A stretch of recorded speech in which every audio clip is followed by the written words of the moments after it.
Pemirsa, mohon maaf sekali live streaming saya tidak bisa karena faktor cuaca. Sekali lagi faktor cuaca, dari pagi sampai malam hari ini tidak berhenti hujannya.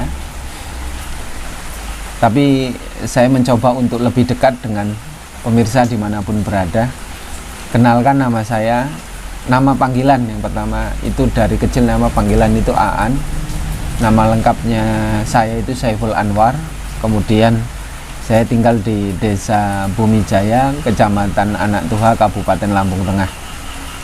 Pekerjaan saya itu selain YouTube itu sebenarnya saya sebagai guru di Lembaga Pendidikan Madrasah Aliyah Ma'arif Kecamatan Bangunrejo.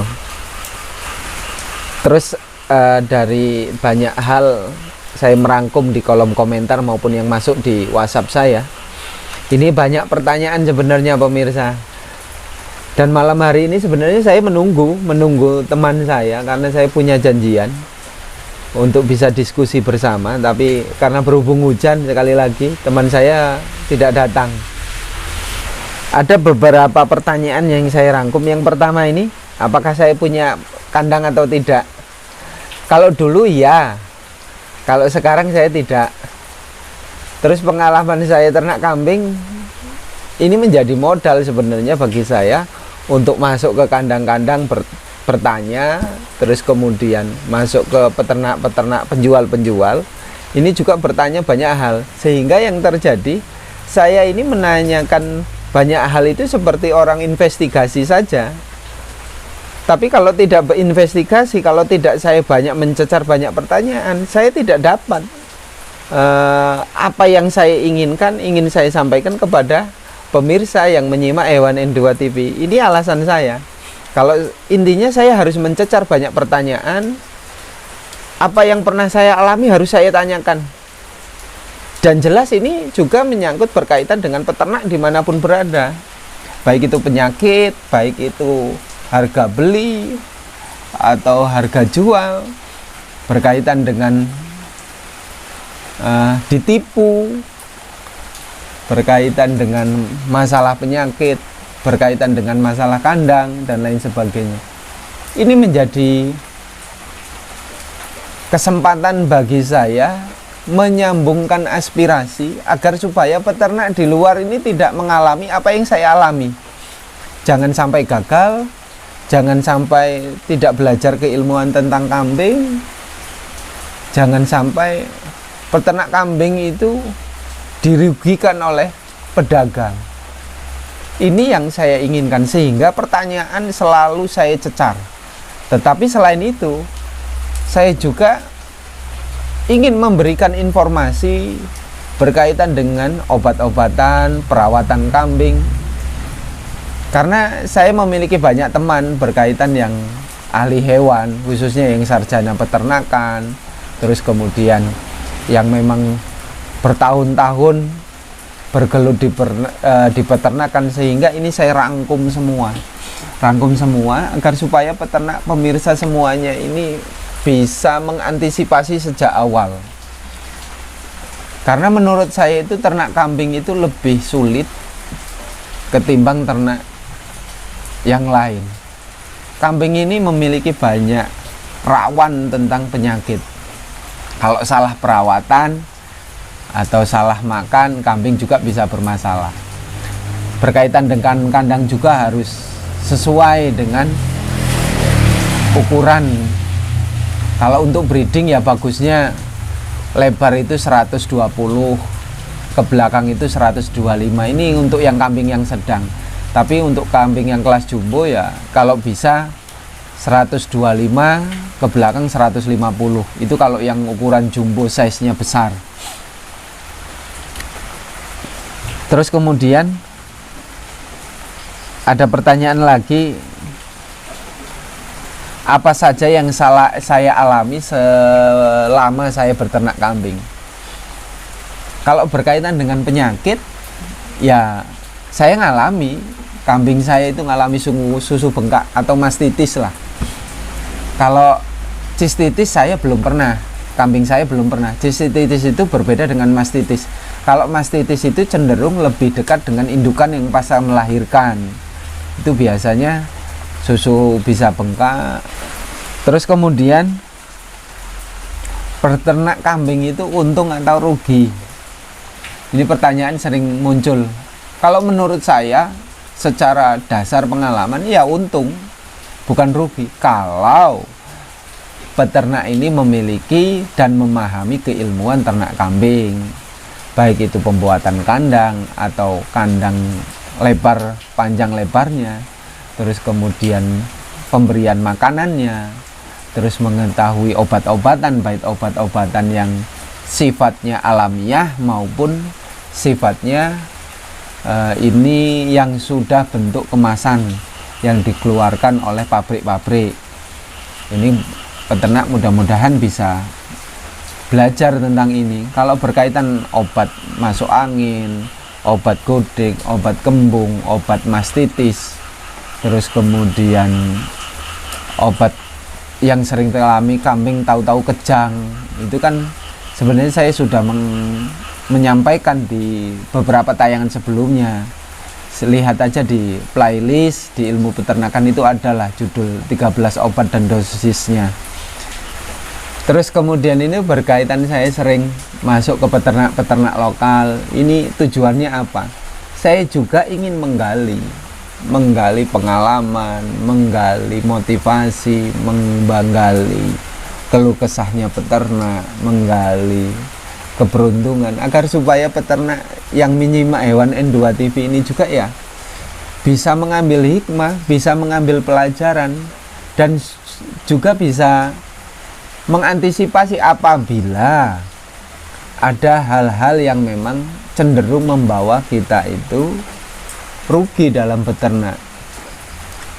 Terus kalau saya masuk ke peternak penjual itu ya intinya saya juga ya ingin mengoreksi berkaitan dengan harga, berkaitan dengan jual, berkaitan dengan beli. Kalau bisa kan harapannya saya menyeimbangkan antara keinginan peternak dan keinginan penjual. Karena pasti antara dua keinginan ini sulit untuk ditemukan atau bertemu. Yang satu peternak ingin beli itu dengan harga murah, tapi ketika jual itu dengan harga tinggi. Sementara penjual juga ingin beli murah dan menjual harga tinggi. Ini kan tidak ketemu, tidak sinkron. Nah, ketidaksinkronan ini yang dikalahkan, yang sering terkalahkan itu adalah peternak lokal, bukan pedagang. Kalau pedagang karena merasa memiliki modal, memiliki uang banyak, memiliki kemauan dan kemampuan untuk beli, kalau kita tidak bisa mengupayakan mengontrol yang namanya sistem jual beli, ini sulit untuk ditemukan. Kalau bisa, media sosial seperti YouTube ini menyampaikan berkaitan harga, terus berkaitan keluh kesah petani, agar supayanya apa? Kedua keinginan ini memiliki titik temu yang seimbang. Peternak lokal tidak dirugikan, penjual juga dapat untung ketika menjual kambingnya, tetapi jangan mahal-mahal. Ini harapan saya.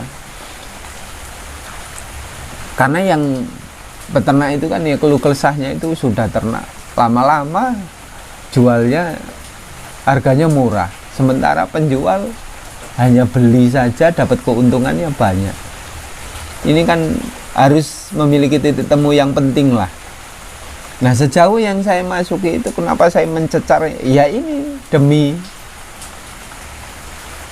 keinginan saya menyampaikan informasi yang seimbang, agar supayanya peternak juga terbantu lah ketika nanti menjual kambing atau mencari kambing yang ideal, yang murah, terus kemudian mana tempat yang cocok untuk sebagai rujukan untuk membeli gitu kan.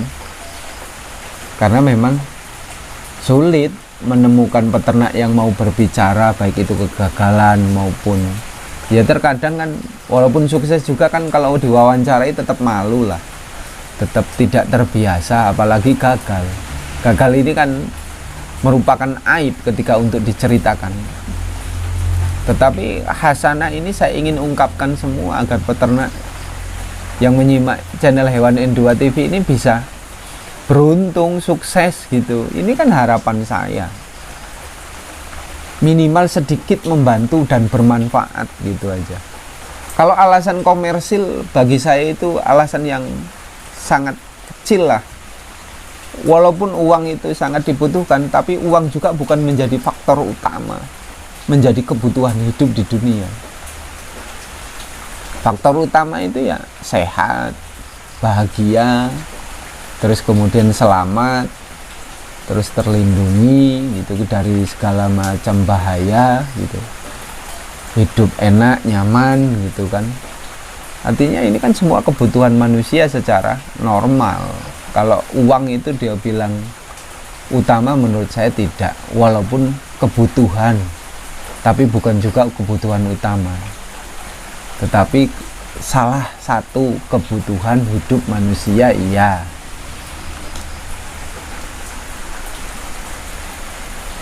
Kalau saya ditanya tentang bagusnya atau enaknya breeding atau fattening, ya ini masing-masing. Kalau pengalaman saya breeding, saya sangat bagus. Kalau breeding itu keistimewaannya dan kelebihannya, satu, modal kita itu tidak terjual. Hasil dari indukan itu kan beranak, maka yang kita jual anaknya. Kalau hitungan saya dalam 1,5 tahun itu kambing bisa beranak 2 kali. Karena apa? Beranak 2 kali hitungan saya. Kambing itu kan masa kehamilannya itu kurang lebih sekitar 146 hari sampai 155 hari.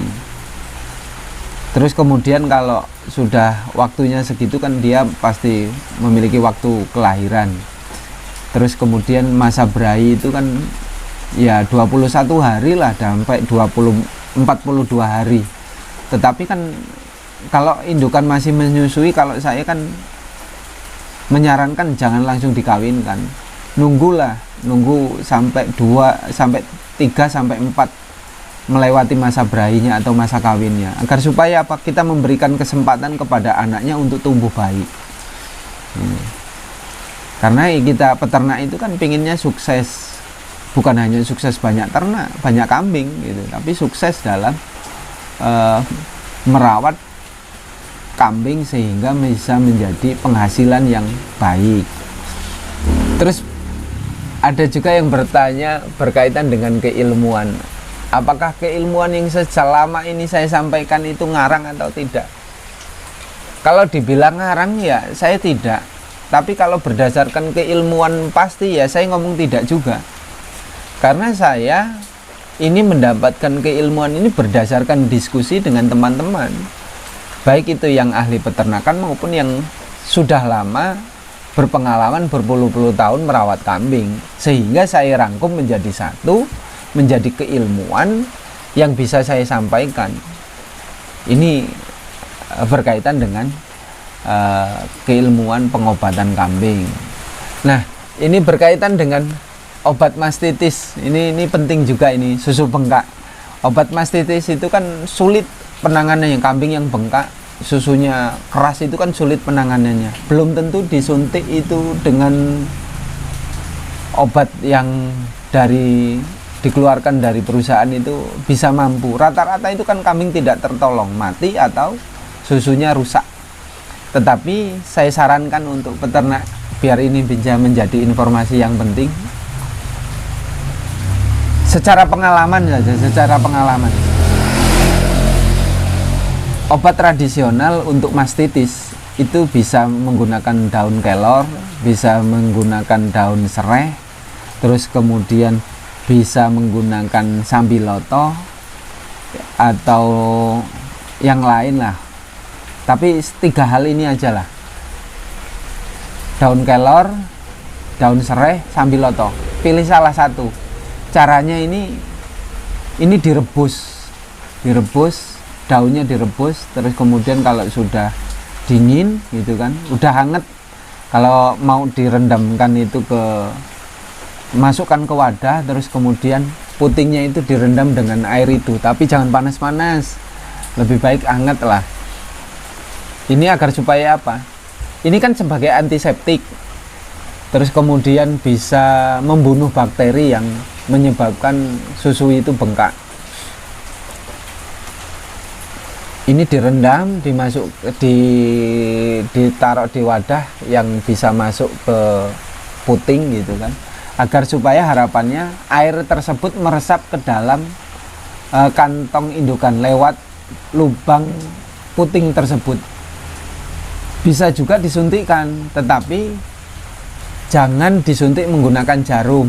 Jarumnya dilepas, nah sepetnya itu dilepas, terus kemudian putingnya itu diolesi dengan pelumas pelicin lah,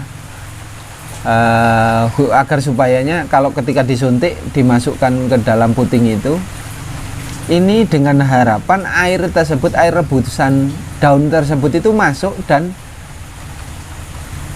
kemudian bisa mencairkan, mengobati penyakit bak, atau ya bahasa sederhananya bisa supaya susunya itu tidak bengkak lagi lah gitu.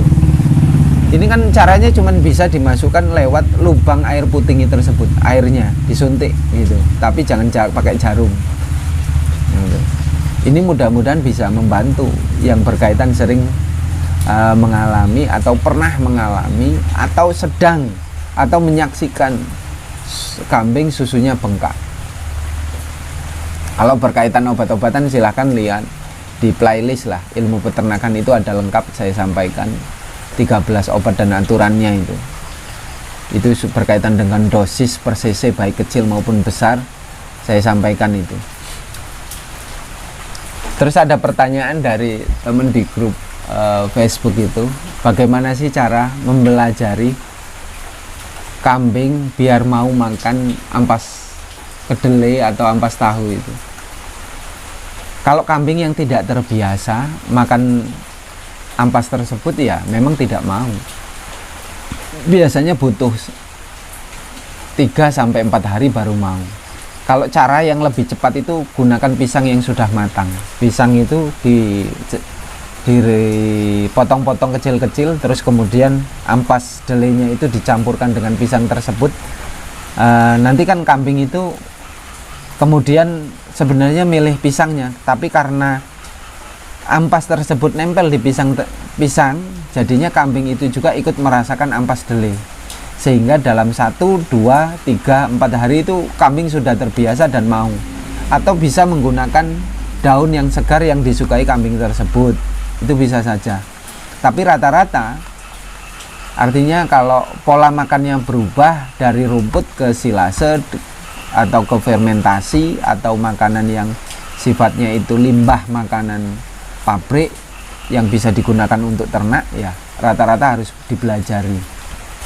Terus berkaitan, ada pertanyaan lagi, ini berkaitan dengan bagaimana sih cara mengawetkan rumput odot agar supayanya ini bisa menjadi makanan baik itu kering maupun basah untuk ternak.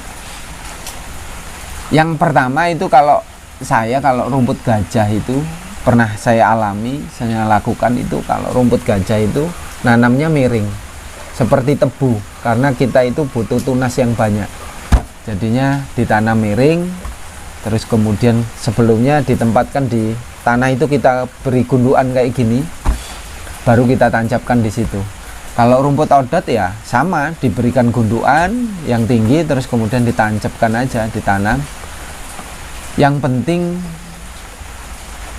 sebelum ditanam kita olah dulu lahan tersebut menggunakan campuran pupuk organik, baik itu pupuk sapi maupun pupuk kambing. Dan ini rutin harusnya. Kalau pupuk kambing itu biasanya bisa menyatu, mengurai dengan tanah itu biasanya lama, butuh waktu yang lama. Tapi kalau kita sudah fermentasi pupuknya itu lebih cepat.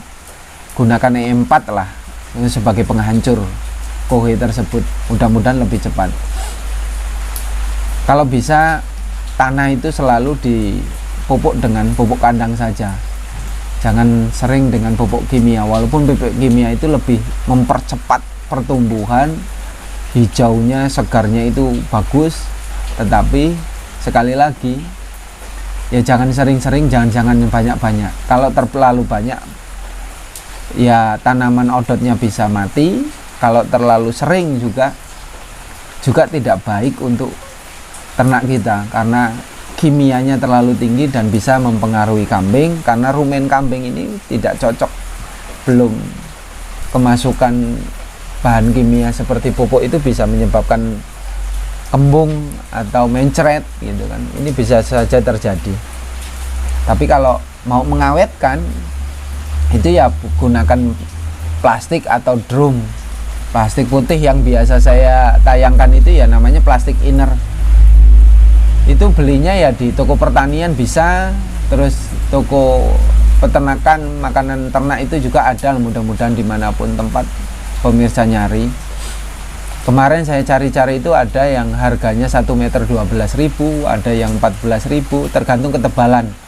Tapi kalau ketebalan yang umum ya 0,3 lah, 0,3 mili itu bagus untuk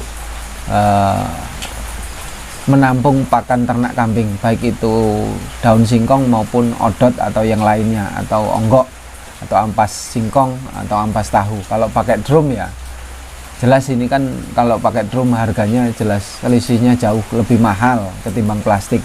Kalau plastik itu yang penting jangan sampai bocor. Kalau bocor ya tutup aja dengan lakban agar supaya rapat dan angin tidak masuk. Dan kalau angin masuk itu cenderungnya bisa membuat pakan lebih cepat busuk dan tidak enak baunya, harumnya, aromanya, dan kambing bisa mengalami masalah berkaitan dengan pencernaan. Mudah-mudahan ini sebisa menyambung tayangan live streaming pada malam hari ini, walaupun tidak lengkap. Mudah-mudahan bisa sebagai sarana lah menyampaikan hal-hal sedikit banyaknya. Karena sebenarnya kalau ada teman saya ingin diskusikan banyak, saya sampaikan kepada pemirsa dimanapun berada. Karena kalau dengan teman saya merasa nyaman untuk menanyakan banyak hal. Entah itu teman saya bertanya kepada saya atau saya bertanya balik kepada teman saya berkaitan dengan keilmuan. Kalau awalnya live streaming itu kan saya pengen melihat komentar secara langsung dan keinginan peternak secara langsung, sehingga saya itu tidak mempunyai konsep. Itu saya tidak penting mempunyai konsep atau tidak, tetapi dengan di kolom komentar itu saya bisa menyampaikan secara langsung dan bisa menjelaskan secara detail. Karena kalau live delay seperti ini kan banyak pertanyaan, sebenarnya banyak yang ingin saya sampaikan secara teratur, rapih gitu. Tetapi kan saya juga terpacu oleh waktu. Karena rata-rata itu waktu saya hanya merekam itu ya paling banyak itu 10 menit, 15 menit. Jarang sekali 20 sampai 25 bahkan 30 menit itu saya jarang. Tapi kalau live streaming itu kan selama masih pertanyaannya itu nyantai, pembahasannya enak, bagus, dan penonton bisa interaktif, itu kan lebih enak, saya lebih bahagia. Ini intinya live streaming. Tapi sekali lagi mohon maaf karena berkaitan dengan sinyal, dan mudah-mudahan ke depan saya bisa live streaming dengan teman berkaitan dengan ternak kambing, keilmuan kambing, agar supaya hitung-hitungannya untung, metode pakannya bagaimana juga nanti akan saya kupas, saya usahakan di lain waktu. Terima kasih yang sejauh ini telah mengikuti tayangan Hewan N2 TV.